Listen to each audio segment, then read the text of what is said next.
हम लोग आराम से बैठे हैं। अब तो प्रिंसिपल साहब चले गए हैं, रिलैक्स हो जाते हैं। ठीक है ना?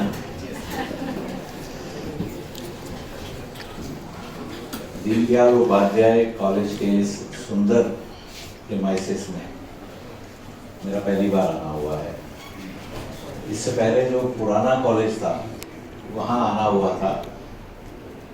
मेरी बिटिया जिसको आपने देखा था अभी वीडियो में, जिंदा जी को, वो उसी कॉलेज में पढ़ती थी।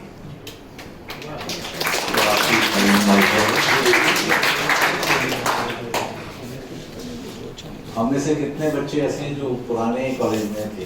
कभी कोई भी नहीं है। 6 वर्ष हो गए तो इतना मेहनती कोई नहीं होगा जो 6 वर्ष लग रहेगा।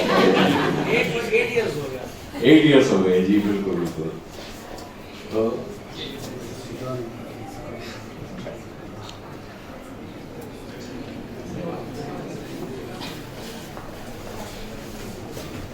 मैं एक छोटा सा परिचय आपको संत ईश्वर सम्मान का देता हूं। पहले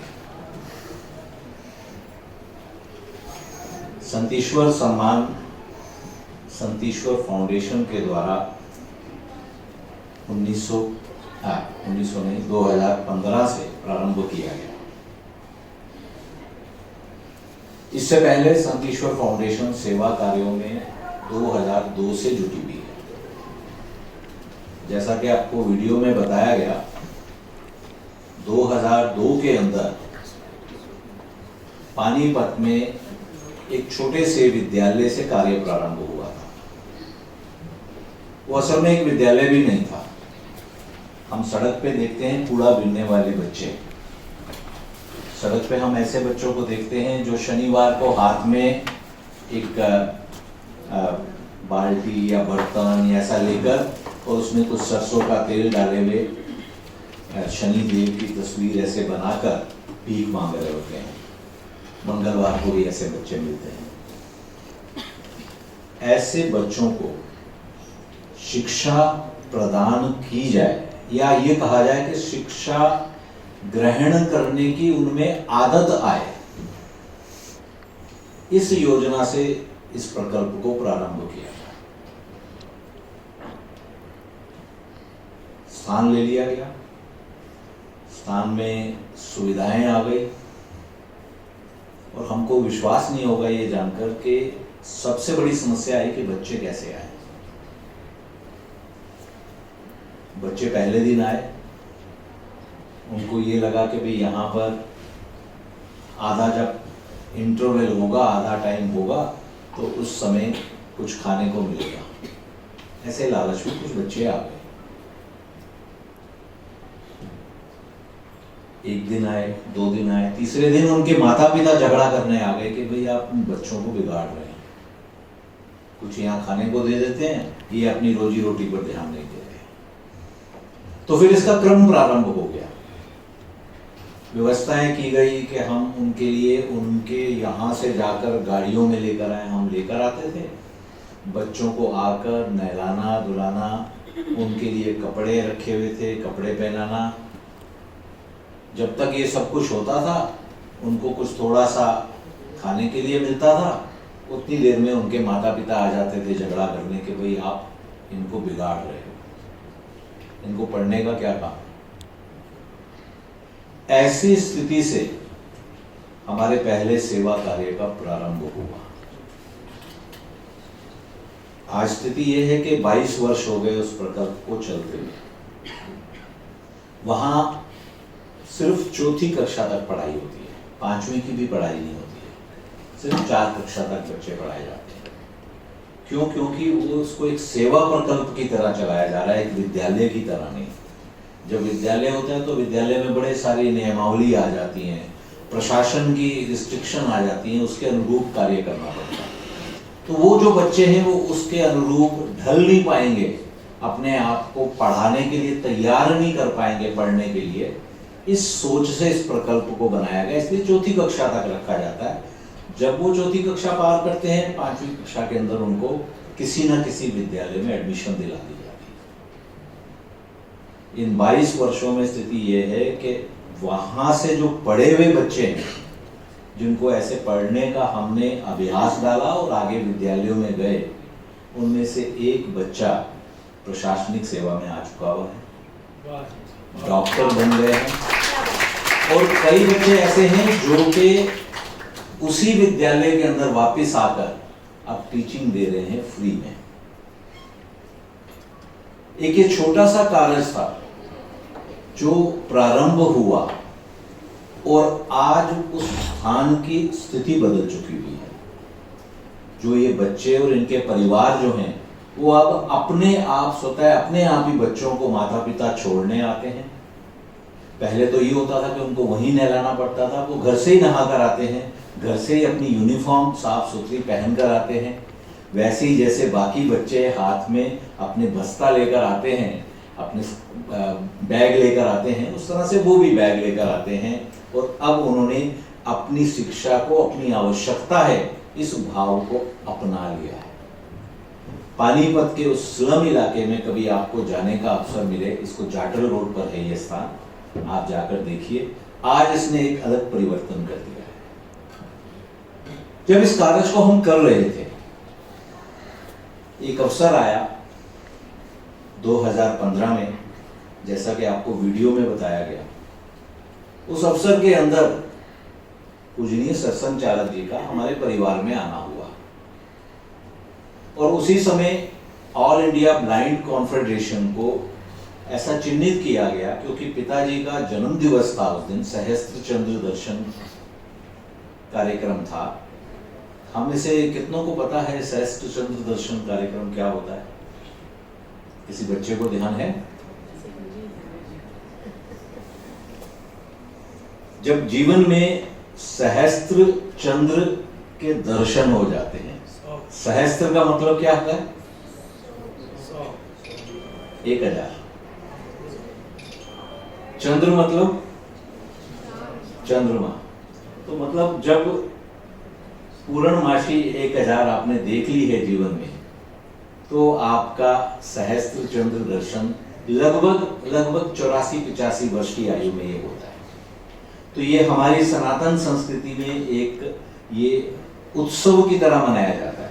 तो जब पिताजी उस आयु में आए थे तो उनका एक कार्यक्रम हुआ था, उसमें सब लोग आए थे अपने परिवार के, समाज के। तो उसमें साथ में ये सोचा गया कि ऑल इंडिया ब्लाइंड कॉन्फेडरेशन उसको कुछ सहायता दी जाए, तो उनको चिन्हित करके 5 लाख रुपया राशि दी गई। वहीं पर ये विचार सबकी तरफ से आया कि ऐसा एक कार्यक्रम का आयोजन नियमित किया जाए जिसमें ऐसी संस्थाएं, ऐसे लोग, ऐसे व्यक्तित्व जो कहीं कहीं पर सुदूर अपने कार्यों में जुटे हुए हैं, जिनको ना तो सम्मान की चिंता है, ना ऐसी चिंता है कि उनके चित्र इंस्टाग्राम, फेसबुक या इसके द्वारा जगह जगह चले और उनको अवार्ड मिले। उनको हम विशेषतः दिल्ली, बॉम्बे, यहाँ के सब लोगों से और अपने सब बच्चों के सामने उनको लाए, जिससे हम सब में उनके सेवा कार्यों को जानने के बाद स्वतः सेवा कार्यों की ओर जुटने का एक उनमें मन में भाव बने। तो इसी योजना से इस सम्मान की प्रारंभ हुआ। पिछले वर्ष तक 118 सम्मान दिए गए हैं। पिछले वर्ष का एक विशेष सम्मान जो था वो इसरो को दिया गया था। इसरो के कार्यों को हम सब जानते हैं, उनको विशेष सम्मान मिला था और बाकी 17 सम्मान ऐसे चिन्हित किए गए थे, जिसके अंदर साथ में राशि थी। प्रतिवर्ष 4 विशिष्ट सम्मान दिए जाते हैं, 5-5 लाख रुपया राशि के, और 12 सम्मान रहते हैं, सेवा सम्मान, 1-1 लाख रुपया राशि के। तो इस योजना से ये यज्ञ प्रारंभ हुआ। सब समाज के लोगों ने मिलकर जब पूरे भारत से ऐसी खोज करते हैं और खोज करके फिर वो निर्णायक मंडल के पास नाम आते हैं, उनमें से ये सूची निकलती है। अगर आप पिछले 118 नाम में से देखेंगे, मुझे पूरा विश्वास है कि 3 या 4 नाम के सिवा बाकी नाम आपने कभी सुने भी नहीं होंगे। पर जब उनके कार्य को देखेंगे हम, तो हमें खुद हैरानी होगी कि एक व्यक्तित्व अपने कैरियर को, अपने बिजनेस को, अपने घर को छोड़कर एक जंगल के अंदर अपने जीवन को इस यज्ञ में लगा रहा है कि उस क्षेत्र में सिर्फ थोड़ा सा डेवलपमेंट हो जाए, वहाँ के लोगों में कुछ उनके अंदर उन्नति आ जाए, तो देखकर हमें लगेगा कि सचमुच में उनका कार्य उल्लेखनीय है। हैदराबाद भाग्यनगर से अगर हम जाएं 200 किलोमीटर दूर, वंदे मातरम के नाम से एक इंस्टीट्यूट चलता है। उस इंस्टीट्यूट के अंदर बच्चों को पढ़ाया जाता है। 25 एकड़ भूखंड में वो बना हुआ है। अब उस विद्यालय का मजा देखिए कि उस विद्यालय में लगभग 350 बच्चे हैं, पर एक भी टीचर नहीं। जिन्होंने वो विद्यालय बनाया, जिन्होंने उस अपनी जमीन के ऊपर वो बनाया, अपनी भूमि के ऊपर, हम में से कईयों का मैथ्स वीक होता है, उनका भी मैथ्स वीक था। वैसे उनको हर समय यही अपने टीचरों से शिकायत मिलती थी कि भाई तुम पढ़ते नहीं हो, तुम्हारा मैथ में नंबर आते नहीं है। तो उन्होंने अपना रिसर्च किया, स्टडी किया। उनको लगा कि भाई ये सिर्फ किसी भी एक सब्जेक्ट में या कोई भी एक ज्ञान जो है वो प्राप्त करने का ये जो पद्धति है, ये पद्धति में कुछ गड़बड़ है। मेरे में गड़बड़ नहीं है। मैं साइंस में ठीक हूँ, हिंदी में ठीक हूँ, तो मैथ में क्यों खराब हूँ? तो कहीं ना कहीं इस पद्धति में ही डिफेक्ट है ना। जब मैं बाकी सब में ठीक हूँ तो इसमें क्यों नहीं हूँ? अब वो इसमें लग गए कि मैं इसको ठीक करूंगा। मेरे जैसे अनेकानेक बच्चे हैं जिनको मुश्किल आती है, मैं उस मुश्किल को दूर करूंगा। तो उन्होंने 25 एकड़ के अंदर ये एक विद्यालय बना लिया। इस पूरे विद्यालय में एक भी टीचर नहीं है, अध्यापक नहीं है, सिर्फ 2 फैसिलिटेटर हैं। उनका नाम है फैसिलिटेटर। इस विद्यालय में peer to Pir teaching, peer to Pir learning, इस कंसेप्ट पे काम किया जाता है। सीनियर्स जूनियर्स को पढ़ाते हैं, वो उनको सिखाते हैं। इस बेसिस के ऊपर ये विद्यालय चलता है और वहां के पढ़े हुए बच्चे बहुत सक्सेसफुल हैं। जब आगे वो जाते हैं, उनमें से IIT में भी बच्चे गए हैं, IIM में भी गए हैं और आज अपने अपने क्षेत्र में सफल हैं। इस विद्यालय में सिर्फ पढ़ाया नहीं जाता, अपना भोजन भी वो स्वयं बनाते हैं। भोजन को उगाते भी वही हैं, खेती भी वही हो रही है। वहां पर खेती के साथ में एनिमल हस्बेंड्री भी हो रही है। ऐसी ऐसी चीजें देखने को मिली जो मैं भी नहीं जानता था। हम में से तो और कोई जानता नहीं होगा, मुझे मुश्किल लगता है। कैसे एक भेड़ को पालना है, कैसे उसको बकरी को पालना है, किस तरीके से मुर्गी को पालन किया जाता है, तो छोटे छोटे बच्चे सीख रहे हैं। और तो और जो भवन बना हुआ है, उस भवन को कैसे बनाना है, ईंट गारा कैसे लगा के एक अपनी बिल्डिंग को बनाना है, उसकी पुताई कैसे करनी है, ये सारे काम को स्वयं बच्चे करते हैं। हम में से किसी को भी समय मिले तो आप वो एड्रेस देखकर, आप कभी भी उधर जा रहे हैं, आप जाकर देखकर। अभी जम्मू कश्मीर सरकार ने उनको जम्मू कश्मीर में बुलाया है कि आप हमारे यहाँ आकर ऐसा ही सेंटर चलाइए। हाँ, उन्होंने वहां से कहा है कि नाम वंदे मातरम मत रखो, वो आप और हम जानते हैं वहां पर। तो कश्मीर में वो अब अपना आगे विद्यालय उन्होंने प्रारंभ किए। ऐसे अनेक उदाहरण हैं। आप जब पुस्तक को पढ़ेंगे, जो पुस्तक 2 वर्ष पहले पब्लिश हुई थी, उस पुस्तक को अगर आप पढ़ेंगे तो आपको ऐसे अनेक उदाहरण मिलेंगे। अब ये दिल्ली में हमको नहीं पता है, तो ऐसे सब सम्मान, इन सबको चुनकर दिल्ली में लाकर सम्मानित करना, इस उद्देश्य से ये संत ईश्वर सम्मान की स्थापना हुई। अभी तक इसको ऐसे चलाया जाता था कि कार्यक्रम होता था, कार्यक्रम की एक आयोजन टोली होती थी और कुछ एक लोग हम सब मिलकर उसकी व्यवस्थाएं करते थे। पिछले वर्ष से ये योजना बनाई गई कि इसके अंदर हम अपने कॉलेजों के विद्यार्थियों को भी सहभागी बनाएंगे, इसका स्कोप और बढ़ाएंगे हम, क्योंकि एक कार्य प्रारंभ हुआ है, एक यज्ञ प्रारंभ हुआ है, उसमें हम सबको मिलकर जितना हम बढ़ाएंगे उतना अच्छा रहेगा। अब जैसे पिछले वर्ष एक निर्णय हुआ कि निर्णायक मंडल जो हमारा है, नाम आपने देखे अभी निर्णायक मंडल के, पर इस निर्णायक मंडल को असिस्ट करने के लिए एक चयन समिति बनाई जाए और अब वो चयन समिति जो है, अभी तक जिनको सम्मान मिला है 118 को, उन सबको उसका सदस्य बना दिया गया है। भारत के प्रत्येक क्षेत्र से ये सम्मान प्राप्त करता है। पिछले 8 वर्षों से दिल्ली से सिर्फ एक को ही सम्मान मिला है और किसी को नहीं मिला है। आयोजन समिति ये समझती है कि जो दिल्ली के अंदर बैठा हुआ है, जो कोई काम कर भी रहा है, तो उसको तो कहीं ना कहीं से पहले ही सम्मान मिल गया होगा, और 90% तो ऐसे हैं जो सिर्फ नाम के लिए काम कर रहे हैं। तो इसलिए दिल्ली से सिर्फ एक को ही सम्मान मिला है। चिरंजीव मल्होत्रा, शायद आप में से कई उनको जानते होंगे। कोरोना काल के अंदर वो हर समय शमशान घाट में ही बैठे हुए थे, अंतिम संस्कार के कार्य को कर रहे थे। अभी भी उनका यही कार्य है, अभी भी आपको मिल जाएंगे। आप अगर उनके फेसबुक वगैरह में देखेंगे और वैसे भी जाकर देखेंगे तो वो किसी भी जगह कहीं पर भी कोई भी अगर बेसहारा किसी का भी दुखद मृत्यु हुई है तो उसकी अंतिम क्रिया करना, कुछ वृद्धों को सहायता करना, इस कार्य के अंदर जुटे रहते हैं। उनकी अपनी एक फैक्ट्री चल रही है, फैक्ट्री में वो जाते ही नहीं। दिल्ली से इस तरह के सिर्फ एक ही को सम्मान मिला। पिछले वर्ष हमने तय किया कि हम अपने सभी विद्यार्थियों को, एनएसएस के स्टूडेंट्स को, सबको साथ में जोड़ेंगे। तो उस पहले बैच के आप सब, मैं सौभाग्यशालियों में गिनता हूं कि आपको इस आयु के अंदर भी ऐसे पुनीत कार्य में, ऐसे यज्ञ में सहभागी होने का सौभाग्य मिला है। सबसे पहले मेरा आप सबको बधाई, आपको अभिनंदन।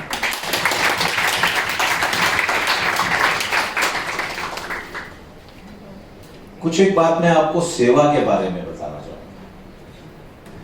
हम सम्मान सेवा के क्षेत्र में दे रहे हैं। सेवा का मतलब क्या है, हमें से कोई बताएगा? किसको सेवा कहते हैं?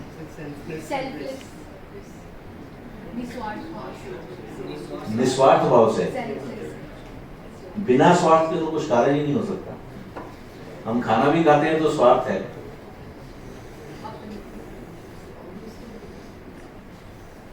हमारी सनातन संस्कृति में, भारत में, सेवा को धर्म कहते हैं। इसीलिए जो पुस्तक है उसका नाम है सेवा परमो धर्मा। हमारे लिए सेवा फिलैंथ्रोपी नहीं है। हमारे लिए सेवा ऐसा नहीं है काम कि हमने करना है और हमें उसके बदले कोई पुण्य मिल जाएंगे या कहीं हमें स्वर्ग मिल जाएगा। सेवा हमारा धर्म है, हमारे धर्म का अटूट अंग है। आप सब जानते हैं अभी यूक्रेन के साथ में रूस की लड़ाई चल रही है, जानते हैं ना? तो कई देशों में यह प्रश्न आया कि यूक्रेन को इस समय सहायता दी जाए। जर्मनी में भी ये प्रश्न आया। तो जर्मनी में यूक्रेन को सहायता देनी है या नहीं देनी है, इसके लिए रेफरेंडम करवाना पड़ा। रेफरेंडम, जनमत संग्रह कराना पड़ा। वहां के प्रशासन सहायता किसी जरूरतमंद को देने के लिए भी स्वयं निर्णय लेने की स्थिति में नहीं है। ऐसी स्थिति है वहां पर। और हमने यहां देखा, जब कोरोना काल आया, हमारा इस महामारी से कुछ लेना देना नहीं था। आई कहां से महामारी? चीन से। चीन वालों ने बनाई, वहीं से ही आई ना। और इस बीमारी का इलाज किसके पास था? पाश्चात्य लोगों के पास था, अंग्रेजों के पास था। उन्हीं की ही वैक्सीनेशन और इस सब के अंदर महारत थी। हमारे पास तो कुछ भी नहीं था। हमारे ऊपर ये बीमारी आ गई, हम इस बीमारी से भी जूझे, विजय प्राप्त की, अपने आप को अनुशासन में रखा। प्रशासन ने कहा कि भाई सब घर के अंदर बैठ जाओ, लॉकडाउन के अंदर मुश्किल आई है। हमने बात सुनी। पाश्चात्य देशों में तो आंदोलन हो गए थे ना, सड़कों के ऊपर जुलूस निकलने शुरू हो गए थे, मास्क पहनने को लोग तैयार नहीं थे। वहां के उस समय के राष्ट्रपति भी मास्क नहीं पहनते थे, उन्होंने भी कहा था मैं नहीं पहनूंगा। ये अमेरिका की बात है। तो ऐसी स्थिति में हम लोगों ने अनुशासन भी रखा और उस सबके साथ में आप प्रशासन के अंदर अपने आप कार्य जैसे शुरू किए गए सेवा भाव के। हम सब लोग तो करते ही रहे। हमें से कितने लोग उस समय अन्न बांटने में लग गए, सीता रसोइयां हमने लगा दी, जगह जगह हमने, गुरुद्वारों ने, हमारे मंदिरों ने, हमारे जितने जैन स्थानक, सब ने लंगर वगैरह लगाने शुरू कर दिए। पर वहां पर ऐसा कुछ नहीं हुआ। इस सब के साथ में जो हमारा प्रशासन था उसने वैक्सीन डेवलप की, हमारे इंडस्ट्रियलिस्ट ने पीपी किट वगैरह बनाई, पर कहीं पर भी ये प्रश्न नहीं आया कि ये सारी सुविधा हम सिर्फ अपने लिए रखेंगे या इसका कमर्शियल बेनिफिट लेंगे। वहां अगर वैक्सीन बनी थी तो उस वैक्सीन का $200 चार्ज किया उन्होंने, पाश्चात्य देशों ने। हमारे यहां पर वैक्सीन बनी तो पूरे भारत में 300 करोड़ से ज्यादा लोगों को फ्री वैक्सीन लगी, और उस सबके साथ में विश्व के 70-75 देशों को फ्री वैक्सीन दी गई। हमने पीपी किट बनाई तो पीपी किट हमने फ्री बांटी देशों को, और भारत सरकार ने उस समय निर्णय लेकर 70 करोड़ से ज्यादा लोगों को भारत के अंदर फ्री अन्न देना है, राशन देना है, इस निर्णय को लिया। पर ये सारे जितने सेवा कार्य सोचे सरकार ने, इसके लिए कहीं पर भी कोई क्वेश्चन नहीं आया। हम में से किसी ने विद्रोह नहीं किया या ऐसा नहीं कहा कि भाई आप कैसे ये डिसीजन ले रहे हो, हमारे यहां पर तो वैक्सीन है नहीं, बाहर क्यों नहीं वैक्सीन दे रहे? क्योंकि हमारा धर्म, हमारी सनातन संस्कृति हमें ये कहती है कि सेवा परमो धर्म। हमारे लिए ना तो इसके अंदर कोई प्रश्न आते हैं जब सेवा करते हैं, हमारा धर्म ही यही है। हमारे यहां प्रत्येक कार्य सेवा से ही आता है।